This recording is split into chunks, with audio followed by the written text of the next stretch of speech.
So, good afternoon and welcome to Tuesday at 2 with your hosts Dave and Selima. And hello from me too. Yeah, this week we're going to talk about marketing, obviously specifically internet or online marketing. And Selima has a lot of points to make about this, and I'll interject and with some questions on your behalf. So I'll start with one that has always intrigued me, Selima. Marketing, science or art? Oh, it's both. I agree. Without a doubt. Without a doubt. I started my marketing career in May 1980 when I joined a major German corporate. And I had to write about things that weren't my particular field. It was around cars and things like that. But I did quite well. It's a science in the sense that you have you, the product, and you have your customer over there. And so there is a line as a bullseye. So that's the scientific linear way of looking at things. The way that you get the product into the consciousness, into the field of your customer, into his awareness of your great product is the art. How do I do this? And there's two things that you have to understand in marketing. In my opinion and in my experience, you're either selling something or you're offering something to your customer that he either needs, like a new computer cable, so you can be more specific, or something that he doesn't realize he desires until you start talking about it. For example, like another pair of shoes for Imelda Marcos, or thermal underwear to the Eskimos. You wouldn't want to try and sell them radiators, because that would be a hard thing to describe. The art, and I've said this in previous videos, is you absolutely have to stand back and look at your product and say to yourself, why would my customer over there want this product? What is unique about it? And how can I draw the attention of my customer over there to this product sitting in front of me? And the way you do that is to really embrace and understand the function of your product. And you have to understand the thinking and the hobbies and the complete lifestyle of your customer. And it is not something that you can learn overnight. You have to actually let it sit and let the ideas come in.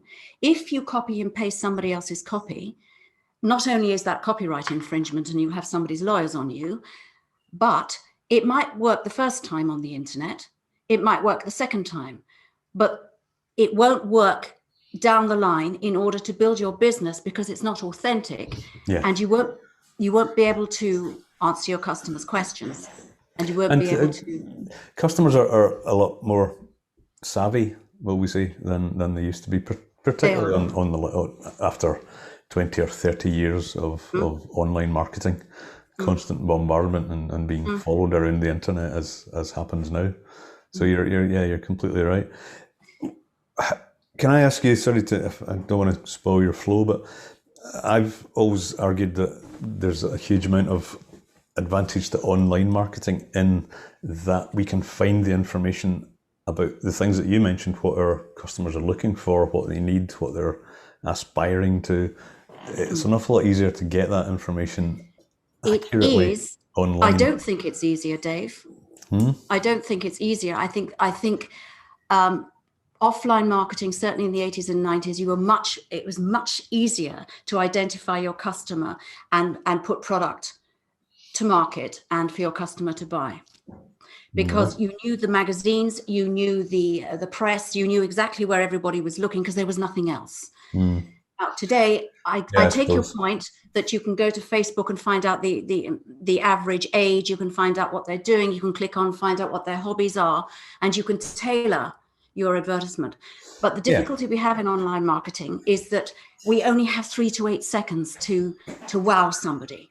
And so the complexities of visual marketing, which can be colors, they can be font sizes, it flashes across the screen of your customer, Yeah, and they either see it or they don't. Yeah, and I suppose that there's possibly a slight advantage in knowing in advance, possibly through keyword research, that sort of thing, yes, that they are looking for your kind of project, so we can at least be forearmed with that kind of knowledge, I guess.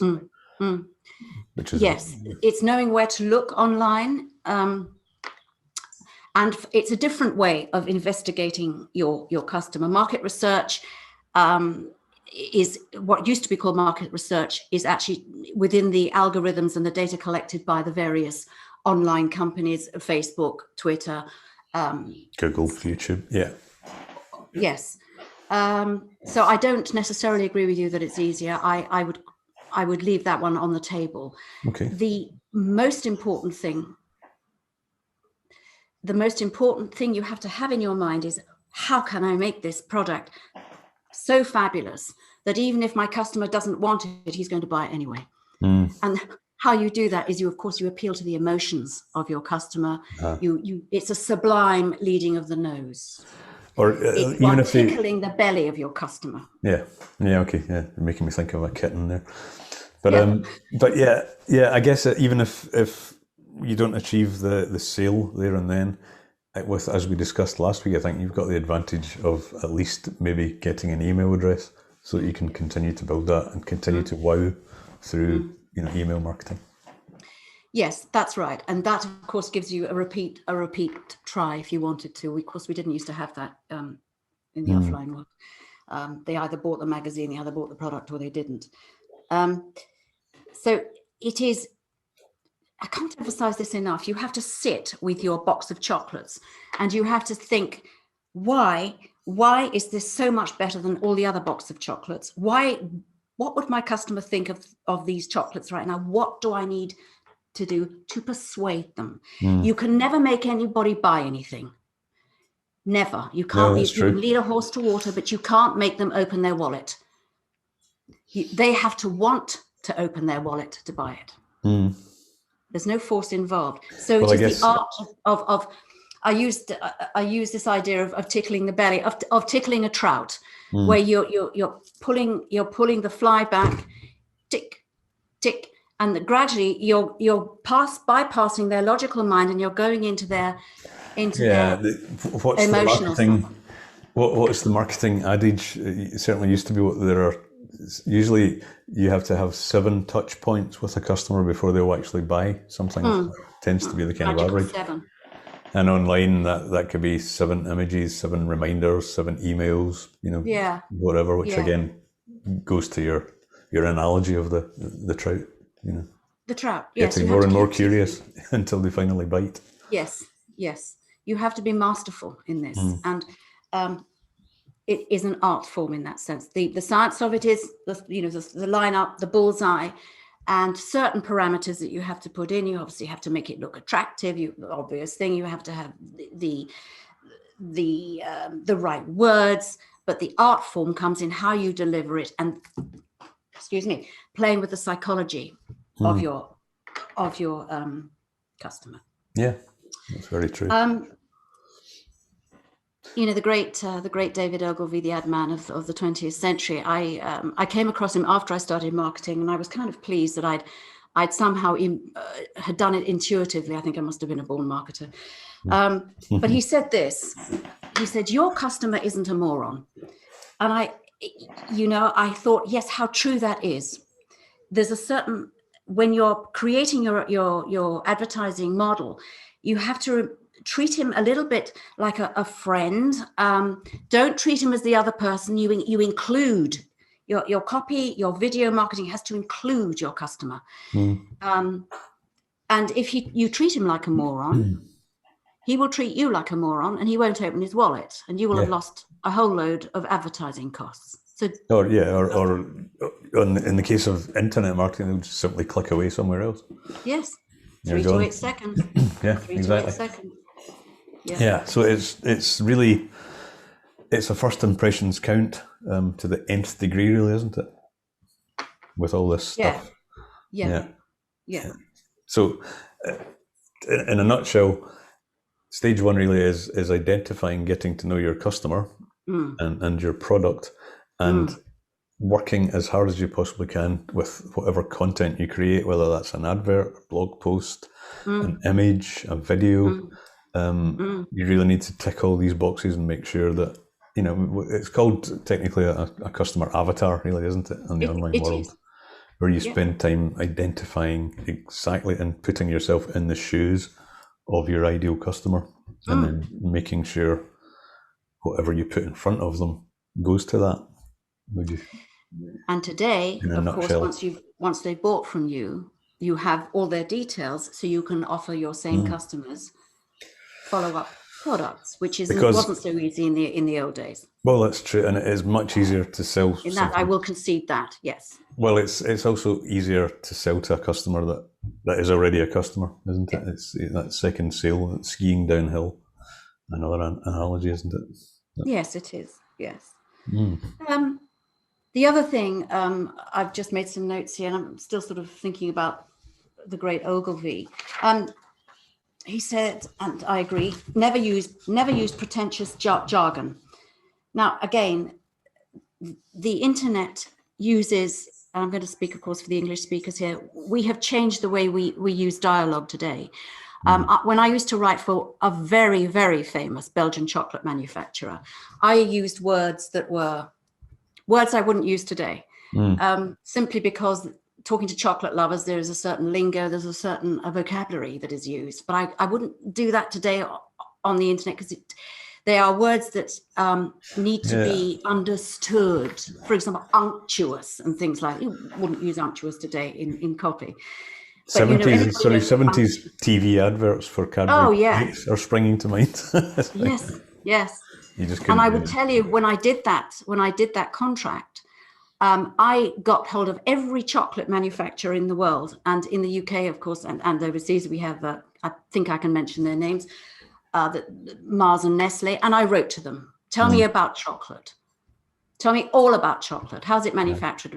And when I got all that information about chocolate, and only then was I ready to write my copy. And I were also, of course, I had a pretty good idea who my customer was. Yeah. And it can take, today it doesn't need to be so long because we have the internet, but I was physically writing letters and getting the information and then mulling it around, thinking, okay, I now really know this product. I can really, write the copy. And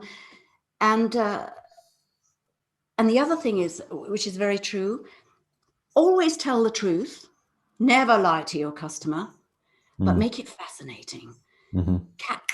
Catch their what's that? And it's about telling the story, the art form of telling the story. Another one, I think I've told you this story before. It was just at the end of last century. That sounds a long time ago. I received a contract to write about a fragrance. I was up in the top fragrance companies for a website. So it was certainly, I remember where I was working. So it was for a new website coming in, and I had to write something about lavender.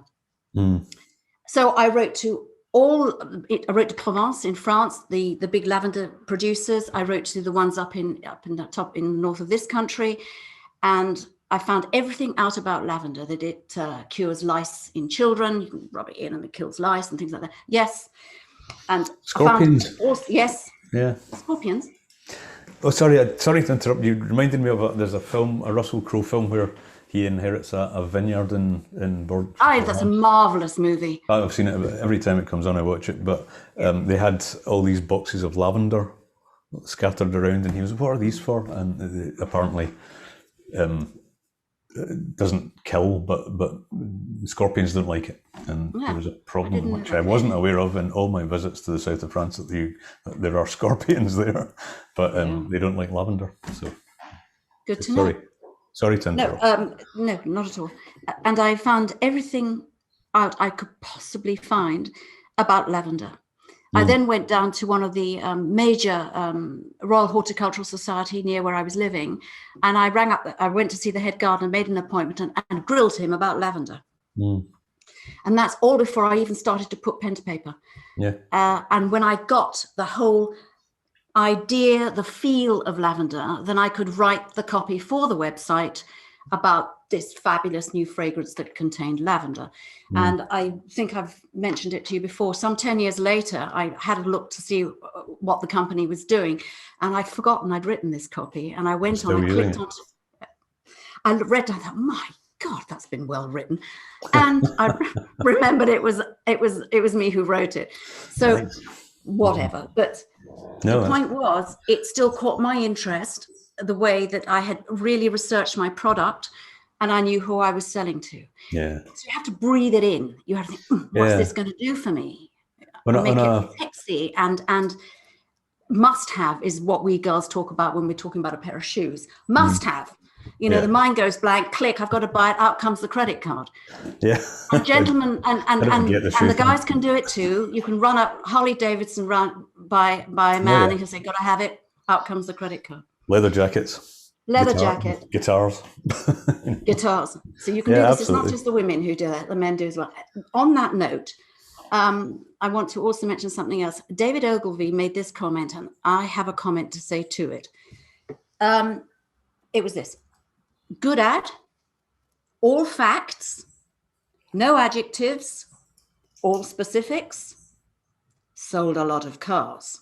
Now, my answer to that is, but I know who you were selling to.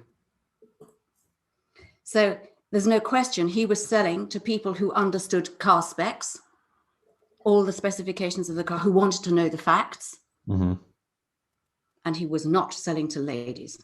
Yeah. He was selling to gentlemen. So facts, no adjectives or specifics, that is for a specialist market.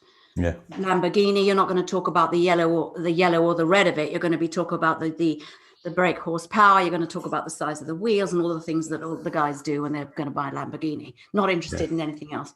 Yeah. So that comment from David Ogilvy is very interesting because it tells me immediately I knew who his market was. Yeah. The one that springs to my mind really when I started looking at online marketing was, I haven't actually written down if you can be bothered, it's not a very easy thing to remember, but it basically is find out what they want, find out where to get it, find out how to get it to them, get it to them. So however that works out in abbreviations. That's the science of it. Yeah, you're sitting there with your easier little to equation, remember the full phrases. How do I do this? Yeah. And the how of it is going to be, which type of advertising do I use? Do I blog and then put some money behind it? Do I do a video ad, which is by far the most popular today? Or do I write copy on my website and then boost the website? Depends, of course, on your product. If you're offering a service, you're not going to do the same thing as you would if you're offering a computer cable via Amazon. Yeah, that's it. So you have to find the best method of delivery to your customer. In terms I completely agree. I'm actually consulting at the moment on a project which I'm kind of which is going to be done online. Basically, obviously the marketing will be done online, and that will possibly where I come in, but I'm still not very clear on the offering. How it's actually going to be delivered, because they haven't been able so far to put that in a very understandable nutshell. The audience is the potential market is pretty much everyone. It's kind of related to COVID and attending events and so on in the future. But it's quite interesting trying to walk them through that process of, you need to make me understand this very quickly. Well, you're a potential customer, and if you don't understand it, Dave, then how can you how can you offer it on if you don't understand the concept? You have to absolutely understand the product and absolutely understand where it's going. And the audience and the customer, clearly, as you mentioned right at the top. Well, that's what I mean, the customer, the end receiver. Yeah, and show them what the benefits are. I don't know where you stand. How is it going to make their life better? Yeah. Yeah. Imelda Marcus is always going to feel better with a new pair of shoes. Yes. That's not a difficult sale. But how would you sell a radiator to an Eskimo inside? You have to. It's the unique selling point, the USP, as you know, it's called in the field. How are they going to see this and think, my God, I can't live without it? Even if it's a yacht, that's a luxury item. But That's, of course, a very tailored type of marketing. Aspirational. The yacht. Yeah. But somebody sold Abramovich a yacht, not even a watch, a yacht. So there's an old saying, isn't there? I don't know if any of your boat owners and might agree, but there are the two happiest moments in a boat owner's life is the day they buy it and the day they sell it. They sell it, of course. Apparently. Of course. Yeah. Excellent. Well, you've reminded me of another phrase that I used to get all the time in any sales and marketing, as annoyingly these things used to be lumped together in the corporate speak back in the day when I was involved in that. But the two of the things that is important to differentiate between and you can do in marketing is features and benefits. It's just you made me think of that. And features aren't really all that interesting to potential customers. So if you're looking at your 3 seconds to get interested in something, you want to look at the benefits. So I think it's really important in internet marketing to stress the benefits rather than the features of your thing. Your shoes, for example, who cares how many holes there are in the strap for the sandal? Yes, or the colour, irrelevant. I'm making this up. But the benefits to you might be you're going to look incredibly glamorous. These famous people wear them already. They're right on trend. They're going to make your legs look fantastic. I'd imagine those are the kind of benefits that you would stress rather than the features. The sole is made out of whatever. You do the specifications underneath. If you think of Amazon, you don't find anything much about the number of pages in a book until you scroll down. Yeah. I remember years ago, again, 2003. Somebody approached me and said, did I know of an investor who wanted to invest in, it was a great idea, a credit card machine that prevented credit card fraud. It was one of these swipe. And there was a consortium of 12 engineers, and it was a big project. And he said, do you know anybody who would be interested in investing? We're looking for funding. And I said, send me the blurb. And when I looked at it, Dave, pages and pages and pages of spec, scientific spec. And I said to the guy, listen, there's no way that's going to get anywhere near an investor. You have possibly 30 seconds over his cup of coffee, maximum, to interest him. Maximum. Yeah, exactly. Probably even less. You've probably got 10 seconds. And anyway, I did know somebody who might be interested in, and I gave it to him, and he said, I'm sorry, Selima, I didn't understand a word of it. Yeah, exactly. I gave it maybe half a minute. And I said, go away and rewrite that and make it sexy, make it interesting, make it say what it is. Talk about the benefits. What do your customer No get more credit card fraud is the headline. Yeah. Never again worry about your finances. This machine will prevent any form of credit card fraud. You can't live without it, and all the things that you can put in. And then you tell exactly why. They make so many scientists. They need marketing guys because they're full of specifications and technical details. But it's deeply unattractive. It's very dry. That's not going to catch my eye. Yeah, no, I entirely agree with you. Well, and it has to make it interesting. Another question I touched on a second ago: what sales and marketing? Discuss. Which are they're traditionally lumped together. This guy does our sales and marketing. I've heard that a million times. You need to speak. That's to correct. Sales and if you have one person people doing sales and marketing, you can guarantee the results won't be good. Exactly. So, how would you? Salesmanship is something totally different from marketing. Yeah, my opinion is that marketing is there to create something a salesperson can then go and sell. Yeah, that's really it, isn't it? And I remember saying to, I spent a long time in the audiovisual industry, and I started off doing telesales for a small company, which then was swallowed up by several larger companies.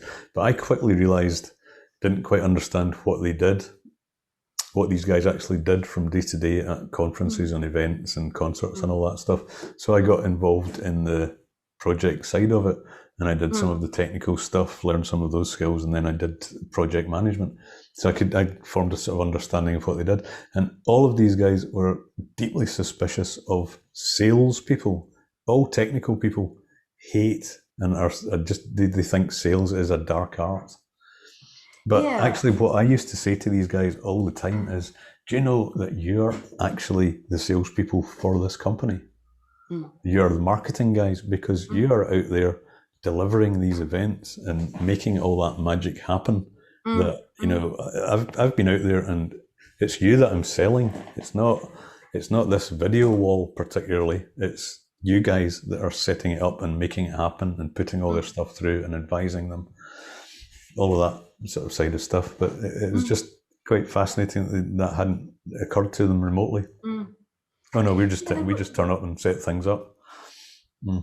There used to be this huge negative cloud around sales. It was considered to be forcing people to buy something they didn't want. I mean, there was certainly that side of it last century.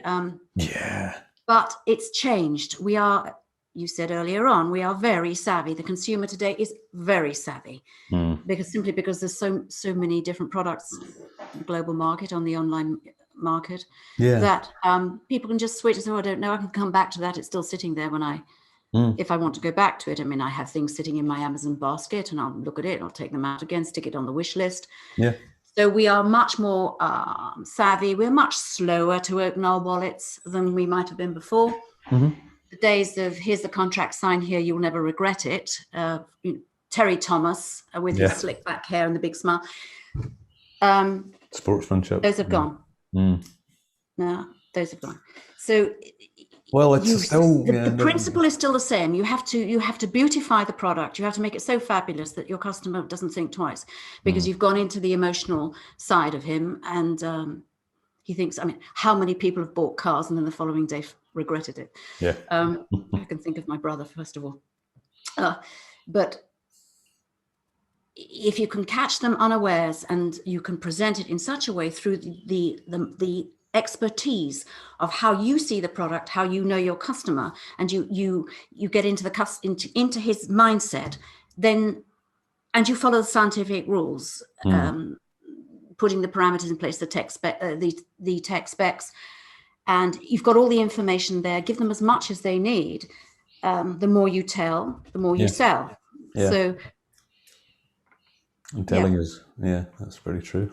So I'm talking here more about the emotional side of marketing, but ultimately that comes down to it. You have to step into, how does it make me feel? Why did I want to market this product? Because I think it's fabulous. My customers will be very interested in it. And then why would they be interested in it? Unique selling point. Yeah. What problem does it solve? What problem does it desire solve? Does it satisfy? What aspiration does it quench? Yeah, aspirational marketing is very popular today. Indeed. People, the vegan movement, there's a lot of aspirational things going there. So, and the ecology movement, you get new markets opening up as the generations move on. You know, there's different things that evolve out of people wanting to better themselves. So it's about staying on point. You have to be aware of what the market is doing. Just because you've got a competitor doesn't mean to say you shouldn't be marketing. You can go in today side by side and make your product better simply because you're marketing better. Your images are better. What sets you apart? Well, it's a very, very image-led world we live in now. Today it is, and as it was 20 years ago.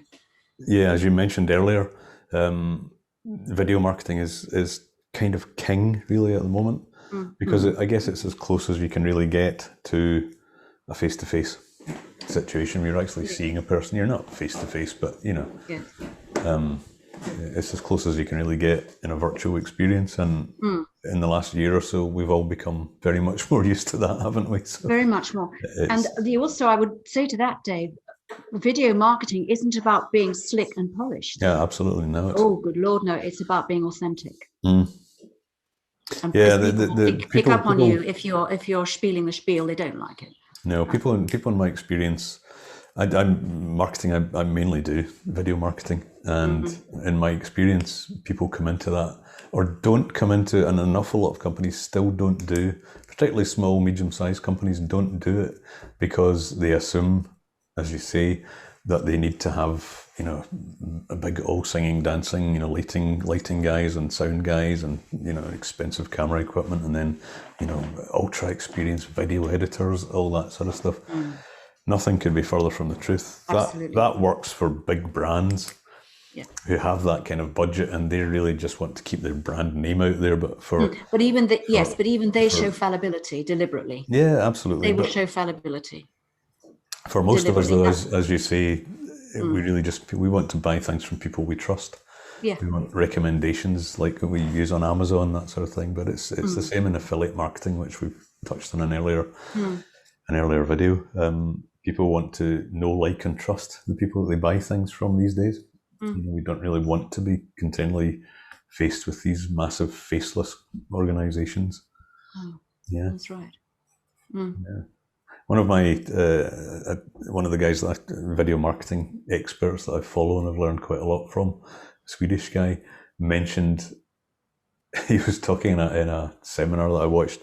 He was saying to people, if you're an agency and you're not using video marketing, it's a bit like trying to eat spaghetti without a fork. It's that important. It is important. Yeah. It is. People don't read so much today. No. They don't. They just don't. We scan, we flick, you know, either sideways or with a, you know, we go down, and it's the way things are today, and it's never going to change. Yeah, that's true. I'm slightly old school, and I don't know if a lot of people are. I'll go to a video first if I want to learn something, but I will then want quite often, if there's a PDF or something that I can then study in more detail. I like that too. I do it the other way around. I'll find a PDF, and I might print it off even if I think it's valuable. And then then I'll go and find something on YouTube if I need to. I mean, I tend to prefer the written word, I have to say.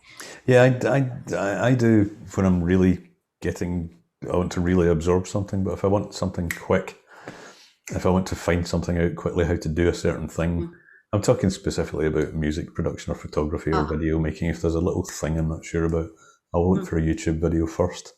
And then I'll say, well, okay, that's great, but I won't ever remember that completely because I'm not necessarily going to put it into action immediately. So I'll take the download of the PDF. Its difficulty is finding one that's not a load of there's not a lot of wishy-washy or bad production in it, or somebody you can't understand, or get to the point. Yeah, and then you lose the plot. Yeah. No, video needs to be succinct and to the point. You need decent recording and decent lighting. That's it. Yes, that's right. And so along with all the points that you've covered, obviously, earlier in relation to the marketing. Video is just one method of doing that, but it doesn't need to be. Okay. I think I've kind of covered what I wanted to say.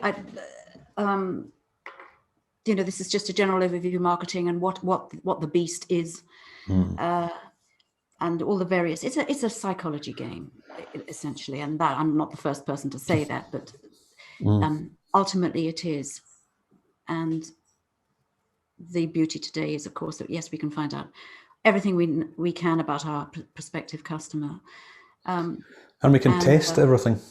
Oh, we can test it. Yeah, well, we used to in the old days. You either flunked or it went sky high.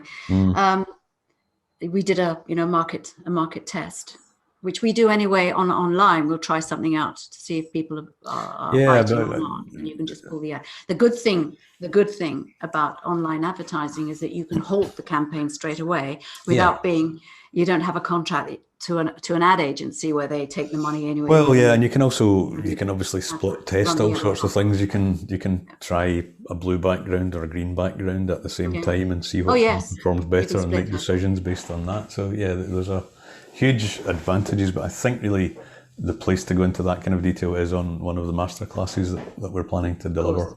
Possibly talk about that later in the year, because it's good to touch on. These are the basic concepts of marketing, really, aren't they? But really, we haven't looked at sort of YouTube and Facebook and now TikTok and all the different platforms. Facebook that you can. How to avoid spending money on YouTube? When to know to pull the ad? Yeah. yeah, all those things that we will discuss in upcoming masterclasses. Mm. But I hope that has given, I hope that's given a sort of a nutshell of what it is to consider a marketing project, what you have to be feeling when you decide to market something, what has to be running through your brain, left and right, science and art. This is the product. How do I make my customer feel in love with it? Yeah. So it's, for me, it's a seduction game. Nicely put. Yeah. Yeah. No, great. Well, some fabulous insights there. I hope so. Thank you. I hope everyone's picked up on some of those. Please, I'll remind you again, as we do every week, please, if you found this to be useful, let us know in the comments below. Give us a little thumbs up there. Leave a comment, like, subscribe, all of those things, because we're really in the early days of this. And, in these videos, as we keep stressing, we're being fairly general, but we are going to be bringing a lot of really succinct and detailed stuff to the table in future. So thanks again. Also, may I just say something, Dave? I don't know if our listeners understand that if they do comment and like the videos, it does something to the algorithms, which makes them more available to other people automatically through YouTube. Nobody quite understands how that works. Yeah. But the more interaction we get from our listeners, for some reason, YouTube likes that and then presents our work to a greater audience. Well, it's one of the ways that they can evaluate how valuable the content is to the audience, really. So please, do us if you find us of value to you, let us know. Give us some love. Yeah. And we'll see you next time. Indeed. Bye from me. Bye-bye now.